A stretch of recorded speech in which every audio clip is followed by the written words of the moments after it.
ميزانية ال2000 جنيه الشهرية شاملة منظفات وخزين ولحوم وخضار وسلع تموينية وسوبر ماركت. اهلا بيكم في قناه مامي ريم وكرمه. من اكتر الميزانيات اللي طلبتوها مني هي ميزانيه ال2000 جنيه للشهر كله، كمان من غير تموين. يعني هنبدا من الصفر في الميزانيه دي زي ما كتبتوا لي كده في الكومنتات، ابدا لنا من الصفر في ميزانيه ال2000 جنيه. يلا بقى بينا نسمي الله ونشوف الميزانيه مع بعض. ميزانية ال2000 جنيه الشهرية. مبدئيا كده اول حاجة هنجيب المنظفات. هنخلي المنظفات دي سعرها 100 جنيه، هتكون شاملة 40 جنيه مسحوق غسيل، و20 جنيه صابون سائل للمواعين، كده يبقوا 60 جنيه، و20 جنيه صابون للوش، صابون بريحة، وب10 جنيه كلور، وب10 جنيه شامبو. لما تيجوا تجيبوا الشامبو هاتوا الاكياس دي كده ب10 جنيه من الصيدليه او من الراجل اللي بتشتروا منه المنظفات السايله دي، هتلاقي عنده برده شامبو سايب، هاتوا ب10 جنيه. تمام كده؟ يبقى كده دي المنظفات بتاعتي طول الشهر. ال40 جنيه دي هتجيب لك 8 اكياس مسحوق اوكسي، يبقى كده هتغسليه مرتين في الاسبوع، يبقى المنظفات بتاعتك هتكلفك 100 جنيه. تمام كده؟ المنظفات دي طول الشهر. هنجيب ايه تاني؟ هنجيب الخزين. الخزين هيكون عباره عن ايه؟ هيكون عباره عن 5 كيلو رز، و5 كيلو مكرونه داخل فيها لسان العصفور والشعريه، وكيلو عدس. عايزاه كيلو عدس اصفر تمام، عايزاه مثلا كيلو الا ربع عدس اصفر وربع كيلو عدس بجبه برده تمام، يعني قسميها زي ما انت عايزه. تمام كده؟ وهتجيبي ايه كمان؟ هتجيبي كيلو فول. كيلو الفول المدمس ده هتجيبي الفول وتدمسيه وتعبيه في اكياس وتشيليه في الفريزر عندك، وتطلعي مثلا كل يوم كيس ولا حاجه بحيث ان انتوا تفطروا او تتعشوا بيه. وهتجيبي ب 100 جنيه توابل، ومن ضمن التوابل دي هتجيبي دقيق، يبقى 80 جنيه توابل زائد 20 جنيه دقيق. التوابل اللي هتجيبيها بال80 جنيه دي هتكون عباره عن ايه؟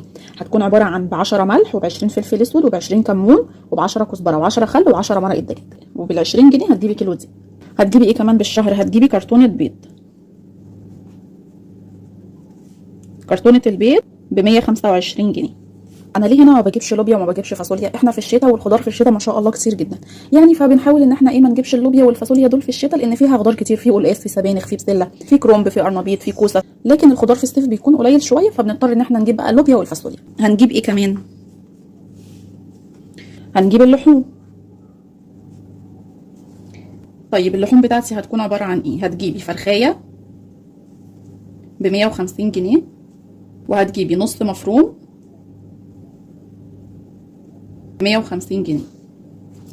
معلش اعذروني نسيت اقول لكم هنا الاسعار. 5 كيلو رز هيبقوا 150 جنيه، كيلو الرز بقى ب 30 جنيه دلوقتي، و5 كيلو مكرونه ب 110، كيلو المكرونه ب 22 جنيه، وكيلو العدس ب 60 جنيه، وكيلو الفول مدمس ب 40 جنيه، وبال100 جنيه توابل، و125 جنيه كرتونه بيض. واللحوم هيكون معاكي 300 جنيه. تعملي ايه بقى بال 300 جنيه دي؟ مثلا عايزه تجيبي لحمه مفرومه، عايزه تجيبي كبد وقوانص، عايزه تجيبي كبده، عايزه تجيبي سجق، عايزه تجيبي كلها لحمه كلها فراخ بانيه، يا زي ما انت حابه. انت معاكي 300 جنيه، انا هقسمها لك 150 جنيه فرخه تطبخي عليها، و150 جنيه لحمه مفرومه، ممكن تعمليها برونيز، ممكن تعمليها كفته، ممكن تعمليها حواوشي، يعني على حسب. شوفي انت حابه تعمليها ايه واعمليها. انا محدده لك 300 جنيه للحوم، ظبطي نفسك بيها زي ما انت حابه. تمام كده؟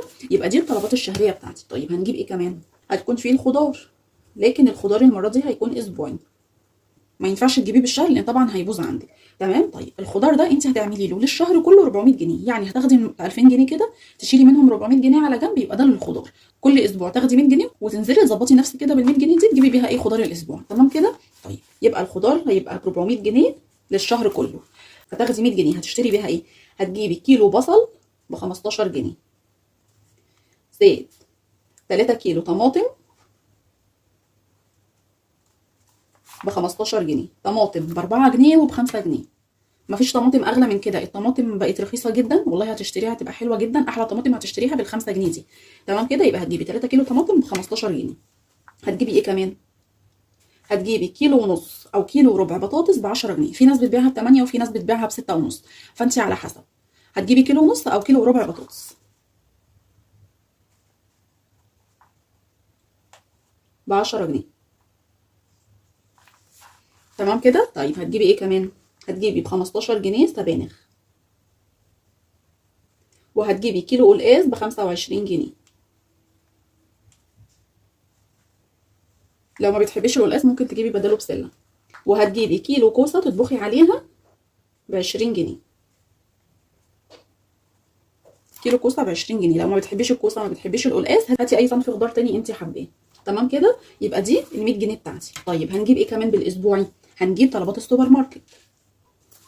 طيب السوبر ماركت ده طول الشهر هتعملي له 200 جنيه، يعني 50 جنيه كل اسبوع، زائد احنا هنا جايبين بيض وهنا جايبين فول، يعني ال 50 جنيه دي هتكوني مثلا هتجيبي جبنه، هتجيبي حلاوه، هتجيبي مربى، تبقى اي حاجه كده جنب البيض والفول. تمام كده. طيب هيكون معاكي 200 جنيه طول الشهر، هتقسميهم 50 جنيه كل اسبوع. طيب هتجيبي بقى بال 50 جنيه دي ايه؟ عايزه تجيبي بيها كلها جبنه؟ تمام. عايزه تجيبي مثلا علبه جبنه ب 30 جنيه جبنه، زائد ب 20 جنيه حلاوه او ب 20 جنيه لانشون، يعني انت قولي له انا عايزه ب 20 جنيه حلاوه وهو يوزن لك على حسب السعر ده، يبقى هتجيبي ب 20 جنيه حلاوه. ممكن مثلا الاسبوع اللي بعديه تعملي ايه؟ ال 20 جنيه دي تجيبي بيها كيلو فراوله، تغسليه كويس وتشيلي الحته الخضراء اللي من فوق دي، وتحطي عليه كوبايه وربع من السكر، وتقلبيهم في بعض وتحطيهم على النار وتعمليها مربى، وتحطي عليها عصره ليمونه ولا حاجه، ويبقى انت كده عندك كيلو مربى هيقعد معاكي اكتر من اسبوع. تمام كده. طيب فين التموين وفين العيش؟ في ناس عندها تموين وفي ناس ما عندهاش تموين. معظم اللي طلبوا مني ميزانيه ال 2000 جنيه دي ما عندهمش تموين، بس برضو في ناس تانية طلبتها مني ومعاها تموين، فانا حبيت اكتب لكم السلع التموينيه وثمن العيش في الاخر خالص كده عشان اعرفكم المبلغ بتاعه، واللي عنده بطاقه تموين يوفر المبلغ ده وتزود في ثمن الخضار شويه الاسبوعي، او تزود في اللحوم وتخلي كده معاها مبلغ على جنب يكون مصاريفها الشخصيه هي مواصلاتها الكلام ده. تمام كده. السلع التموينيه، السلع التموينيه دي بقى هتكون عباره عن ايه؟ هتجيبي ازازتين زيت ب 140 جنيه. لما تجيبي الزيت هاتي الازازه اللتر عشان تكفي معاكي، يبقى انت كده معاكي 2 لتر زيت طول الشهر. لو جبتي ازازتين الازازه 700 مللي مش هتكفيكي، هيبقى اقل من لتر ونص زيت في الشهر فمش هيكفيكي. فانت لما تيجي تجيبي زيت هاتي الازازه من 70 جنيه بتكون لتر كامل على بعضه. تمام كده. طيب هتجيبي ايه كمان؟ هتجيبي 2 كيس سكر، كيسين السكر. كيس السكر ب 27 جنيه. ما تخلوش حد يضحك عليكم دلوقتي في السكر، السكر ب 27 جنيه في اماكن كتير جدا، لو عندكم بيم لو عندكم كازيون هتلاقوا فيه السكر ب 27 جنيه. ما تخلوش حد يضحك عليكم، السكر حاليا ب 27 جنيه. يبقى هتجيبي 2 كيلو سكر ب 54 جنيه. تمام كده. هتجيبي ايه كمان؟ هتجيبي كيس سمنه، كيس السمنه هتجيبيه ب 30 جنيه بيكون نص كيلو، هتجيبيه من اي سوبر ماركت. تمام كده. طيب هتجيبي ايه كمان؟ هتجيبي 2 باكو شاي، باكو الشاي الصغير ده بيبقى ب 10 جنيه، هتجيبي 2 باكو ب 20 جنيه. تمام كده. طيب هتجيبي ايه كمان؟ هتجيبي ب 150 جنيه عيش طول الشهر، وما تيجي تجيبي العيش هاتيه من الفرن البلدي بيكون سعره رخيص شويه وهيرمي معاكي كميه كبيره من العيش. عايزه تجيبيه بالشهر تمام، عايزه تجيبي كل 15 يوم تمام، كل 10 ايام، كل اسبوع يوم، يعني على حسب. تجيبي العيش وهو سخن كده تنفضيه من الرده وترصيه كويس في كيس وتشيليه في الفريزر وهو سخن ولما تيجي تطلعيه بيبقى زي الطازه بالظبط. تمام كده. يبقى هتجيبي عيش ب 150 جنيه. يبقى السلع التموينيه دي بكام؟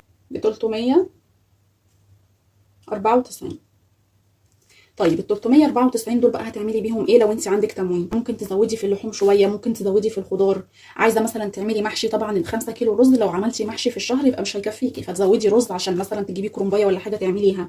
يعني هتظبطي نفسك كده بصراحه. يعني اللي معاه بطاقه تموين بتسند جدا معاه في الميزانيه، يعني حوالي 400 جنيه دولت لما توفريهم هتجيبي بيهم كام صنف لحوم تاني، هتزودي ثمن الخضار، هيكون في فاكهه. واللي مش معايا حطيت لكم السلع التموينيه في الميزانيه دي وبدات معاكم من الصفر زي ما طلبتم مني. طيب هيكون فايض معاكم كام بقى من ال 2000 جنيه دي؟ هيكون فايض 21 جنيه. ال 21 جنيه دولت بقى ايه؟ اعتبروهم مثلا فروقات اسعار. الاسعار بتختلف ما بين كل محافظه والتانيه. لو انت اسعارك نفس اسعاري دي يبقى هتخلي ال 21 جنيه دي معاكي مثلا نص الشهر كده تطلع لك حاجه من تحت الارض تبقي مش عامله حسابها او ما جبتيهاش مثلا في الميزانيه دي، تكون معاكي كده على جنب. مثلا عايزه تعملي لهم كيكه في يوم، تبعتي مثلا تجيبي بيكنج باودر، تجيبي فانيليا، تجيبي خميره مثلا لو عايزه تعملي لهم معجنات، يعني تبقى مثلا معاكي كده لاي حاجه هتطلع لك من تحت الارض كده تجيبيها بيها، بتكون حاجات ايه بسيطه شويه. تمام كده. وبس كده اكون خلصت معاكم ميزانيه النهارده. يا رب تكونوا استفدتوا من الفيديو. لو استفدتوا ما تنسوش لايك وشير وسبسكرايب لقناه مامي تريم وكارما على اليوتيوب عشان يوصل لكم اي فيديو جديد بنزله وتشوفوه قبل اي حد. السلام عليكم.